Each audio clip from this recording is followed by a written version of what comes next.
Hey guys, welcome to the channel miss Chipsy और मैं हूं आप सबकी दोस्त मुनमुन।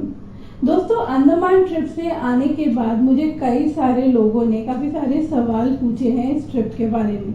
तो आज इस वीडियो को बनाने का मकसद यही है कि मैं आपके उन सारे सवालों का जवाब दे सकूं। और इस वीडियो को देखने के बाद भी अगर कुछ और सवाल होते हैं, आप उसे कमेंट सेक्शन में जाके पूछ सकते हैं।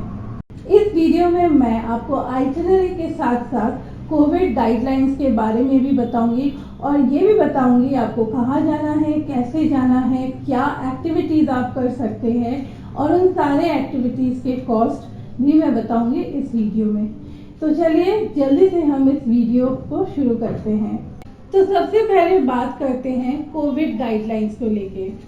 तो अभी दो सिचुएशन है। रिसेंटली जो नोटिस निकली है अंडमान टूरिज्म की तरफ से, वो निकली थी 25 अक्टूबर 2021 को।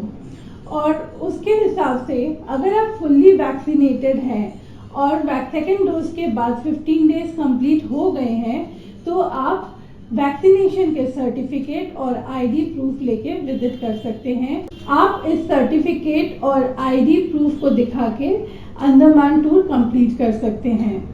बट अगर आपके अराइवल पर आप में कोई भी सिम्टम पाए जाते हैं कोविड से रिलेटेड, तो वहाँ पे आपको कंपलसरी RT-PCR टेस्ट करना पड़ेगा। अब बात करते हैं सेकेंड सिचुएशन की। अगर आपकी दोनों डोजेस कंप्लीट नहीं हुई है या दोनों डोजेस कंप्लीट होने के बाद 15 दिन नहीं बीते हैं, तो आपको कंपलसरी RT-PCR टेस्ट करवाना पड़ेगा और वो टेस्ट का रिपोर्ट 48 आवर्स से ज़्यादा नहीं होना चाहिए आपके जर्नी के टाइम से। यानी अगर आप 1 जनवरी 2022 6 AM को अगर आपकी फ्लाइट है, आपकी टेस्ट 30 दिसंबर 6 AM से पहले नहीं करवाया होना चाहिए, उसके बाद करवाइए। It should be with in 48 hours. तो इस जगह में आप क्या कर सकते हैं, आप जहाँ से भी टेस्ट करवाते हैं, पहली बात तो वो ICMR अप्रूव्ड लैब होना चाहिए। उनको आप कॉल करके पूछ लीजिए कि टेस्ट के कितने देर बाद आपको रिपोर्ट मिल जाएगी। यही चीज़ हमने भी किया था। तो जैसे हम 26 मार्च को निकले थे, तो 25 मार्च मॉर्निंग में हमने टेस्ट करवाया और शाम तक हमारी रिपोर्ट आ गई थी। तो 48 आवर्स से भी ज़्यादा टाइम हमें मिल गया था। हमारी रिपोर्ट 24 आवर्स के विदिन ही थी। तो यही नोट कीजिए कि 48 आवर्स से ज़्यादा की रिपोर्ट आपकी नहीं होनी चाहिए।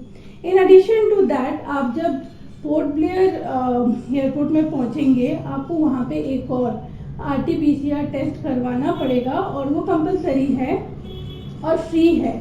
जब तक रिपोर्ट नहीं आ जाती है, विद इन 24 आवर्स वो रिपोर्ट आ जाती है। जब तक रिपोर्ट नहीं आ जाती है, मतलब वो 24 आवर्स के लिए आपको पोर्ट ब्लेयर में क्वारंटाइन होके रहना पड़ेगा। जैसे ही आपकी रिपोर्ट आ जाती है और वो नेगेटिव होती है, तब आप जाके आगे घूम सकते हैं। तो ये है अभी के कोविड गाइडलाइंस। तो इस बारे में मेरा सजेशन यही रहेगा कि आप अपनी वैक्सीनेशन कंप्लीट कीजिए।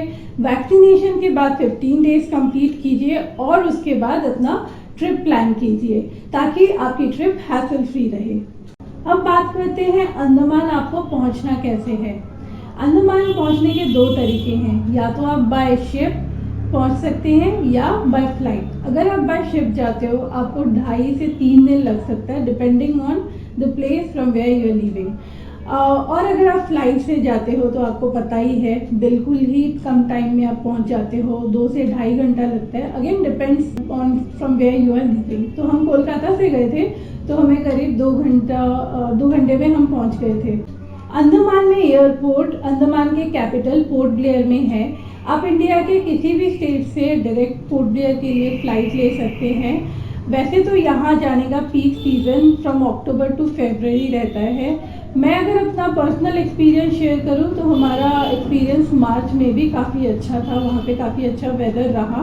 तो अक्टूबर टू फरवरी, क्योंकि ये पीक सीज़न होता है, तो फ्लाइट्स के चार्जेस भी थोड़े हाई होते हैं। तो जब भी आप ट्रिप प्लान करते हो, आप कोशिश कीजिए पहले से अपनी बुकिंग करके रखने की। अब बात करते हैं आइटिनरी की। डे 1 आपको पहुंचना है पोर्ट ब्लेयर।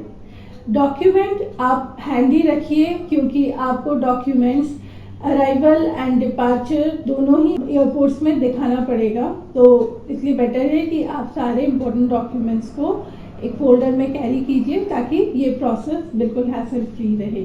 अब बात करते हैं पोर्ट ब्लेयर में रुकना कहाँ पे है। पोर्ट ब्लेयर में काफ़ी सारे होटल्स हैं और गेस्ट हाउसेस भी आपको मिल जाएंगे, बट मैं सजेस्ट करूँगी आप ऐसी जगह होटल लें जो कि एबरडीन मार्केट में या उसके आसपास हो, ताकि आप जेटी इजीली एक्सेस कर पाए, कोई भी लोकल ट्रांसपोर्ट हो वो भी इजीली एक्सेस कर पाए, और मार्केट भी। पोर्ट ब्लेयर को एक्सप्लोर करने के लिए आप चाहो तो स्कूटी भी रेंट पे ले सकते हो, जो कि 500 के चार्जेस होते हैं, आप यहाँ पे बार्गेन कर सकते हैं। इसके अलावा आपको लोकल व्हीकल मिल जाएंगे कम्यूट करने के लिए, ऑटोज़ हैं वहाँ पे, और भी दूसरी गाड़ियाँ चलती हैं। अगर आप ग्रुप में जा रहे हो तो आप कोई बड़ी गाड़ी भी ले सकते हो। पोर्ट ब्लेयर में आपको नेटवर्क का कोई इशू फेस नहीं करना पड़ेगा, क्योंकि हम लोगों ने भी नहीं किया था, बट आगे जाके हैवलॉक एंड नील में आपको नेटवर्क इश्यूज मिलेंगे। वहाँ पे कोई कनेक्टिविटी नहीं है। जिस टाइम हम गए थे हमारे पास वोडाफोन का कनेक्शन था और वहाँ पे कोई नेटवर्क नहीं था। पोर्ट ब्लेयर में आप कहाँ घूम सकते हैं और क्या एक्टिविटीज़ कर सकते हैं, अब हम बात करेंगे इस बारे में। सबसे पहले आप जा सकते हैं वाटर स्पोर्ट्स कॉम्प्लेक्स। यहाँ पे डिफरेंट वाटर एक्टिविटीज़ होती है, जैसे कि जेट स्कीइंग, पैरासेलिंग, पैराग्लाइडिंग और दूसरे स्पोर्ट्स भी होते हैं। तो आप चाहो तो डे 1 पे यहाँ पे कुछ एक्टिविटीज़ भी कर सकते हैं, या फिर आप वहाँ से कोई फेरी लेके नियरेस्ट आइलैंड जो कि रॉस आइलैंड है वहाँ विजिट कर सकते हैं। रॉस आइलैंड से घूम के आने के बाद, या अगर वाटर स्पोर्ट्स कॉम्प्लेक्स घूमने के बाद आपको भूख लग जाती है, तो आप जा सकते हैं न्यू लाइट हाउस रेस्टोरेंट, जो कि बिल्कुल स्पोर्ट्स कॉम्प्लेक्स के साथ ही है। यहाँ पे सी फूड्स की वैरायटीज़ काफ़ी है, तो अगर आप नॉन वेज फूड खाने में इंटरेस्ट रखते हैं तो आप यहाँ के सी फूड्स को एक्सप्लोर कर सकते हैं। प्राइसेस काफ़ी रीजनेबल हैं। इसके अलावा भी आपको खाने का जगह मिल जाएगा, बट इसके लिए आपको फिर से मार्केट एरिया में जाना पड़ेगा। पोर्ट ब्लेयर की जो मेन अट्रैक्शन है वो है सेल्यूलर जेल। यहाँ पे म्यूजियम भी है, आप म्यूजियम विजिट कर सकते हैं, और शाम को जो होती है वो है लाइट एंड साउंड शो, जो कि काफ़ी टूरिस्ट देखने आते हैं। तो सबसे पहले बात करते हैं सेल्यूलर जेल म्यूजियम की। यहाँ की टाइमिंग है सुबह 9 से शाम के 5 बजे तक। तो आप कोशिश कीजिए जितनी जल्दी हो यहाँ की म्यूजियम आप घूम लें। यहाँ की एंट्री फीस 30 रुपीज़ है। अगर आप कोई कैमरा या वीडियो कैमरा कैरी करते हैं उसके अलग से चार्जेस हैं। इसके बारे में और भी अगर आपको डिटेल्स जानना है तो मैं सेल्यूलर म्यूजियम के जो वेब पेज है वो उसका लिंक मैं नीचे डाल दूँगी डिस्क्रिप्शन बॉक्स में। अब बात करते हैं लाइट एंड साउंड शो के बारे में, जो हमने मिस किया था, क्योंकि कोविड सिचुएशन की वजह से कुछ रूल्स चेंज हो गई थी। जो लाइट एंड साउंड शो है उनकी टिकट सिर्फ ऑनलाइन ही अवेलेबल थी। तो आप अगर लाइट एंड साउंड शो देखना चाहते हैं, आप इसके टिकट्स कम से कम 48 आवर्स पहले करवा लीजिए। अगेन लिंक मैं डिस्क्रिप्शन बॉक्स में दे दूंगी, आप वहाँ से जाके अपने टिकट्स प्री बुक कर सकते हैं, ताकि आप मेरी तरह ना मिस करें। लाइट एंड साउंड शो दोनों लैंग्वेजेस में होती हैं, both in Hindi and English. इसकी टाइमिंग 5:20 से है, और जो लास्ट शो है वो करीब 7:30 के आसपास है। तो आप अपने टिकट्स उसी हिसाब से बुक करवाइएगा। करेंट चार्जेस 300 पर पर्सन है। जब आप प्लान कर सकते हैं, मे बी उसमें कोई रिवाइज हो, तो मैं यहाँ पे यही एडवाइस करूँगी कि आप इनके वेबसाइट में जाके चार्जेस और टाइम दोनों चेक कर लें। डे 2 हमें हैवलॉक के लिए निकलना था, इसलिए हम जल्दी होटल रिटर्न कर गए थे। यहाँ पे एक टिप है, हम लोगों ने प्री बुक कर लिया था ऑटो, और जो हमारे होटल के मैनेजर थे तो उन लोगों से हमने बात किया था, तो उन्होंने काफ़ी चीप प्राइस में ये पोर्ट ब्लेयर जेटी तक के लिए ऑटो बुक कर दिया था। एक एडिशनल टिप देना चाहूँगी मैं यहाँ पे, अगर आपने इनफ कैश नहीं कैरी किया है तो आप पोर्ट ब्लेयर में किसी भी ATM से आप कैश पहले से विथड्रॉ कर लीजिए, क्योंकि आगे जाके आपको हैवलॉक या नील आइलैंड में काफ़ी कम ATM मिलने वाले हैं, और वहाँ पे कैश होने के चांसेस भी काफ़ी लिमिटेड होते हैं।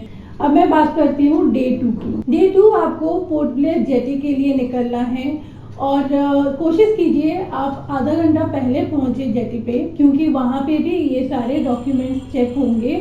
अगर मैं बात करूँ फेरीज की, आपको यहाँ से गवर्नमेंट एंड प्राइवेट दोनों फेरीज मिल जाएंगे। यहाँ पे प्राइवेट में Makruzz, Green Ocean, Sea Link, ये सारे ferries Port Blair to Havelock, Port Blair to Neil Island जाते हैं। हमने यहाँ पे मैक्रूज का सर्विस लिया था क्योंकि उसकी बुकिंग ऑनलाइन काफ़ी इजी थी। मैक्रूज में आप अपना सिलेक्ट कर सकते हो सीट और उस हिसाब से बुकिंग कर सकते हो ऑनलाइन। डिस्क्रिप्शन बॉक्स में मैं मैक्रूज के साथ साथ Green Ocean and Sea Link के भी वेब लिंक्स दे दूंगी। आपको अगर फीजिबल लगे दूसरे वेबसाइट से बुकिंग करना मैक्रूज के अलावा, तो आप वो कर सकते हैं। पोर्ट ब्लेयर से हैवलॉक पहुंचने का टाइम 1 घंटा 45 मिनट का था और यहाँ पे आप पहुँच जाने के बाद, यानी हैवलॉक जेटी पहुँच जाने के बाद, आपको जेटी के बाहर से कार्स एंड ऑटोज मिल जाएंगे होटल तक पहुँचने के लिए। यहाँ पे कुछ टिप्स देना चाहूँगी। आप अपने फ्लाइट बुक्स करने से पहले फेरीज बुक कीजिए, क्योंकि फेरीज लिमिटेड है और अगर फेरीज नहीं मिलते हैं आपको तो आप पोर्ट ब्लेयर के आगे कहीं जा नहीं सकते। हैवलॉक में मेरे पास वोडाफोन का कनेक्शन था और मुझे ऑनेस्टली कोई नेटवर्क नहीं मिला, बट आपके पास अगर एयरटेल है तो आपको शायद नेटवर्क मिल जाए, ऐसा मैंने वहाँ के लोगों से सुना था। अदरवाइज आपको रिसोर्ट में वाईफाई भी मिल जाएगी। जैसे जिस रिसोर्ट पे हम रुके थे वहाँ पे हमें वाईफाई की कनेक्शन मिल गई थी और हम वीडियो एंड वॉइस कॉल करके अपने फैमिली में बात कर लिए थे। अब बात करते हैं आपको हैवलॉक पे रहना कहाँ चाहिए। वैसे तो हैवलॉक में रहने के लिए हर बीच के पास ही आपको रिसोर्ट या होटल्स मिल जाएंगे, बट मैं सजेस्ट करूँगी कि आप या तो विजयनगर या काला पत्थर बीच के आसपास रहे। ऐसा करने से आप मार्केट और जेटी दोनों ही इजीली एक्सेस कर सकते हैं। अब अगर बात करें होटल के प्राइसेस की, आपको यहाँ पे ₹2000 एंड अबव में अच्छा जगह मिल जा सकता है रहने के लिए। हमें जो जगह मिला था वो था विजयनगर बीच के पास और इस प्राइस में आपको सारी बेसिक एमिनिटीज मिल जाती हैं। हैवलॉक एक्सप्लोर करने के लिए स्कूटी या बाइक रेंट पे लेना सबसे अच्छा ऑप्शन है। यहाँ पे स्कूटी और बाइक आपको 500 पर डे के चार्जेस पे मिल जाते हैं, बट आप नेगोशिएट भी कर सकते हैं। अगर आप एक बड़े फैमिली के साथ जा रहे हैं, काफ़ी सारे लोग हैं, तो आप कार रेंट पे ले सकते हैं। उसके लिए आप अपने होटल में ही बात कर ले, आपके जो रिसेप्शनिस्ट हैं उनसे ही बात कर सकते हैं। हैवलॉक में काफ़ी सारे अच्छे कैफ़ेज़ भी हैं। अगर आप शाम का वक्त किसी कैफ़े में बिताना चाहते हैं तो आप हैवलॉक के कैफ़ेज़ जो विजयनगर बीच के आसपास है वहाँ पे जाके आप एक्सप्लोर कर सकते हैं। प्राइसेस काफ़ी रीज़नेबल थे। हम लोगों ने अंजू कोको कैफ़े पे विजिट किया था और वहाँ पे 2 लोगों का 900 था। तो इस तरह का और भी कैफ़े वहाँ पे है जो आप एक्सप्लोर कर सकते हैं। अब बात करते हैं हैवलॉक में आप कहाँ कहाँ जा सकते हैं। सबसे पहले बात करते हैं काला पत्थर बीच के बारे में। काला पत्थर बीच ऐसा बीच है जहाँ आप जाके थोड़ा रिलैक्स कर सकते हैं। यहाँ पे काफ़ी सारे पॉइंट्स पे स्विमिंग रेस्ट्रिक्टेड है, तो अगर आपको एक शाम या दोपहर का टाइम किसी बीच पे जाके रिलैक्स करना है उसके लिए आप काला पत्थर बीच जा सकते हैं। नेक्स्ट एलिफेंटा बीच। एलिफेंटा बीच के लिए एक छोटा सा ट्रैक करके आपको जाना पड़ता है। आप अगर स्कूटी लेके एलिफेंटा बीच जाते हैं उसके लिए उससे पहले आपको एक पॉइंट पे स्कूटी पार्क करना पड़ेगा और फिर वहाँ पे आपको गाइड लेना पड़ेगा। गाइड के चार्जेस 500 रुपीज़ है और वहाँ से आप एक अच्छा सा ट्रैक एक्सपीरियंस करके एलिफेंटा बीच पहुँच सकते हैं। एलिफेंटा बीच में एक्टिविटीज़ भी होती हैं जैसे जेट स्कीइंग, स्कूबा डाइविंग और दूसरे सारे वाटर स्पोर्ट्स होते हैं। सनसेट के लिए राधानगर बीच बेस्ट प्लेस है। आपको अगर स्विमिंग करना हो या ना करना हो, आप शाम का वक्त राधानगर बीच पे ज़रूर बिताइए। यहाँ का जो एक्सपीरियंस है वो once in a lifetime experience है। अगर आप स्विमिंग कर सकते हो तो मैं अपने पर्सनल एक्सपीरियंस से बताती हूँ, आपको काफ़ी सारे वाटर लाइफ देखने को मिलेंगे। आप थोड़े से दूर अगर जाते हैं बीच से पानी की तरफ, वहीं आपको काफ़ी सारे जेली फिश और डिफरेंट टाइप्स ऑफ फिशेस देखने को मिलते हैं। आप इन तीनों बीचेस के अलावा गोविंद नगर बीच और विजयनगर बीच भी जा सकते हैं, जो काफ़ी शांति भरी जगह है। अब बात करते हैं एक्टिविटीज़ की, जो सबसे एक्साइटिंग पार्ट है। अगर आप पहली बार स्कूबा कर रहे हैं तो आप यहाँ पे एंट्री लेवल स्कूबा डाइव कर सकते हैं और इसके चार्जेस है ₹2000 पर पर्सन। मेरे पास कोई पर्टिकुलर डाइविंग साइट या डाइविंग इंस्टीट्यूट का इंफॉर्मेशन नहीं है, बट आपको अगर स्कूबा डाइव करना है तो आप होटल के मैनेजर या रिसेप्शन पे बात कर सकते हैं। वो लोग ही अरेंज कर देते हैं और चार्जेस मोर और लेस हर जगह सेम ही है। स्कूबा डाइव का ड्यूरेशन 40 मिनट्स का होता है। और अगर आपने इससे पहले स्कूबा डाइव कहीं पे किया है या अंडमान में किया है, अपना एक्सपीरियंस कमेंट सेक्शन में ज़रूर बताइए। डाइविंग से पहले एक फॉर्म दिया जाता है जिसपे डिफरेंट डिसीजेस के नाम मेंशन है और डिफरेंट इंस्ट्रक्शंस है। आप उसको अच्छे से पढ़िए, टिक मार्क कीजिए या जहाँ पे क्रॉस करना है इसको क्रॉस कीजिए।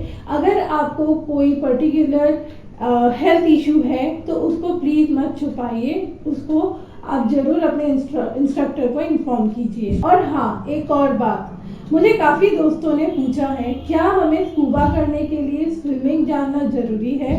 बिल्कुल नहीं। अगर आपने कभी स्विमिंग नहीं किया है तो भी आप स्कूबा और स्नॉर्केलिंग जैसे वाटर एक्टिविटीज़ कर सकते हैं।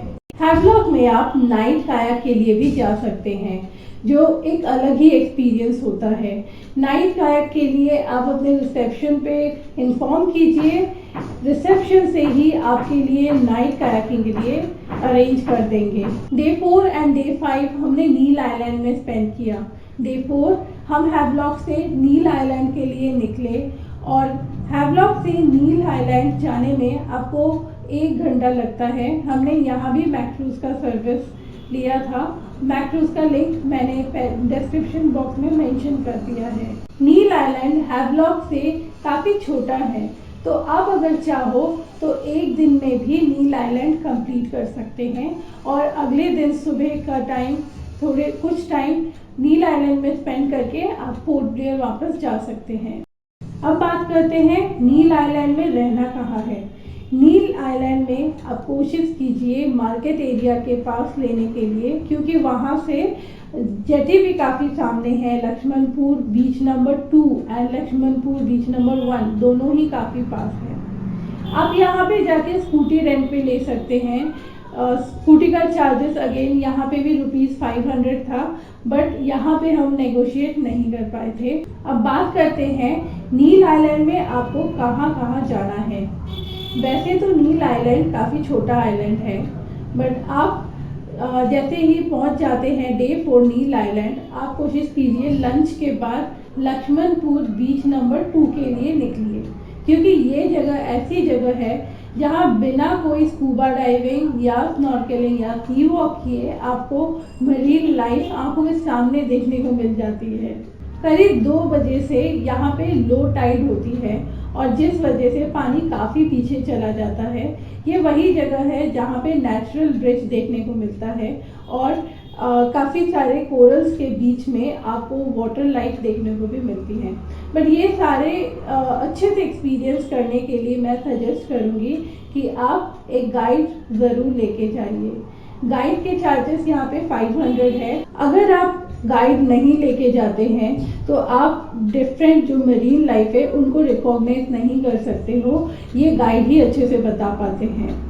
प्लस आप जहाँ पे उतरते हो ट्रैक करके, एक छोटा सा ट्रैक है, वहाँ पे पूरा डेड कोरल मिलता है और डेड कोरल काफ़ी स्लिपरी होते हैं, तो इस वजह से आपको गाइड ले जाना काफ़ी ज़रूरी है। लक्ष्मणपुर बीच नंबर 2 के बाद पहुँच जाइए लक्ष्मणपुर बीच नंबर 1, जो सनसेट के लिए फेमस है। ये भी एक वाइट सैंड बीच है और काफ़ी बड़ा बीच है। इवन आप सनसेट के बाद भी यहाँ रुक सकते हैं, ठंडे ठंडे हवा के साथ चाय के मजे ले सकते हैं। डे 5 आप सुबह सुबह पहुंच जाइए सीतापुर बीच। सीतापुर बीच सनराइज के लिए फेमस है। यहाँ का नज़ारा बिल्कुल ही अलग होता है सनराइज के टाइम। हम जिस वक्त गए थे उस टाइम थोड़ा क्लाउडी था, जिस वजह से हमें सनराइज क्लियरली देखने को तो नहीं मिला था, बट वहाँ का व्यू काफ़ी अलग था। सीतापुर घूमने के बाद पहुँच जाइए भरतपुर बीच। भरतपुर बीच एक ऐसा बीच है जहाँ पे आप आराम से स्विमिंग कर सकते हैं, दूसरे वाटर एक्टिविटीज़ कर सकते हैं। यहाँ पे स्नॉर्कलिंग करना मस्ट है। हमने भी स्नॉर्कलिंग किया था और यहाँ का जो स्नॉर्कलिंग चार्जेस है वो 1000 रुपीज़ पर हेड है। यहाँ पे क्राउड थोड़ी कम होती है स्नॉर्कलिंग के लिए, जिस वजह से हमें काफ़ी अच्छा व्यू मिला था। तो मैं भी सजेस्ट करूँगी अगर आप भरतपुर बीच जाते हैं तो स्नॉर्कलिंग जरूर कीजिएगा। भरतपुर बीच घूमने के बाद आप जा सकते हैं रामनगर बीच, या फिर आप दोबारा लक्ष्मणपुर बीच नंबर 1 और 2 जा सकते हैं, जो हमने भी किया था। हमने थोड़ा इस ट्रिप को रिलैक्स ट्रिप रखा, जिस वजह से दोनों ही दिन नील आइलैंड में बिताया। आप चाहो तो भरतपुर घूमने के बाद निकल सकते हो पोर्ट ब्लेयर के लिए। यहाँ पे एक टिप मैं उन लोगों को देना चाहूँगी जो वाटर एक्टिविटीज़ करने जाना चाहते हैं। अगर आप वाटर एक्टिविटीज़ करने जाते हो तो कोशिश कीजिए कि बिल्कुल सुबह सुबह उन सारे एक्टिविटीज़ को करें, क्योंकि उस टाइम क्राउड कम होती है और जिस वजह से आपको मेरीन लाइफ बहुत ही अच्छे से देखने को मिलती है। यही सजेशन हमें अपने गाइड से भी मिला था और हमने भी अच्छा एक्सपीरियंस किया। आई होप आप भी अच्छा एक्सपीरियंस करेंगे। अब बात करते हैं डे 6 की, जो पूरे ट्रिप की आखिरी दिन थी। और डे 6 हम पहुँचे पोर्ट ब्लेयर नील आइलैंड से। नील से पोर्ट ब्लेयर पहुँचने में हमें 1 घंटा लगा। पोर्ट ब्लेयर पहुँचने के बाद हम निकले जॉगर्स पार्क के लिए, जहाँ से रनवे विजिबल होता है। जॉगर्स पार्क नॉर्मल पार्क ही है, बट क्योंकि यहाँ से रनवे विजिबल होता है तो वो एक अलग एक्सपीरियंस है। शाम को आप जा सकते हो चिड़िया टापू, जो सनसेट के लिए फेमस है। अगर आप गिफ्ट्स या सोवेनियर्स खरीदना चाहते हैं तो पोर्ट ब्लेयर के एबरडीन मार्केट जाके खरीद सकते हैं, क्योंकि ये सारे गिफ्ट आइटम्स एयरपोर्ट में डबल क्या ट्रिपल प्राइसेस में मिल रहे थे। और अगर आप दूसरे आइलैंड से खरीदते हो जैसे कि नील या हैवलॉक, वहाँ पे भी काफ़ी एक्सपेंसिव होती है, तो आप यहाँ से सारे गिफ्ट या सोवेनियर आइटम्स उठा सकते हैं। अब बात करते हैं डे 7 की, जिस दिन हम अपने होम टाउन रिटर्न कर रहे थे। उसी दिन सुबह हम करीब 2 घंटे पहले, फ्लाइट के 2 घंटे पहले निकल गए थे कॉर्बिन्स कोव बीच के लिए। कॉर्बिन्स कोव जो बीच है ये है फेमस सनराइज के लिए। यहाँ पे आप जरूर जाइएगा अपना फ्लाइट बोर्ड करने से पहले। यहाँ पे सनराइज देखिए। वहाँ पे आपको जापानीज बंकर देखने को मिलेंगे, जो पहले जापानीज आर्मीज यूज करते थे। वहाँ से आपको सी का जो व्यू मिलेगा वो बिल्कुल ही अलग व्यू मिलता है। तो ये था हमारा 6 days itinerary for Andaman trip. अगर आपको ये वीडियो अच्छा लगा हो, इंफॉर्मेटिव लगा हो, तो इस वीडियो को लाइक कीजिए, कमेंट सेक्शन पे बताइए और इस चैनल को सब्सक्राइब कीजिए। इस वीडियो को आप उन सभी लोगों तक पहुंचा सकते हैं जो अंडमान ट्रिप खुद से प्लान कर रहे हैं। अभी के लिए यहाँ तक, फिर मिलते हैं आपसे अगले वीडियो में। तब तक के लिए stay happy, stay healthy, bye.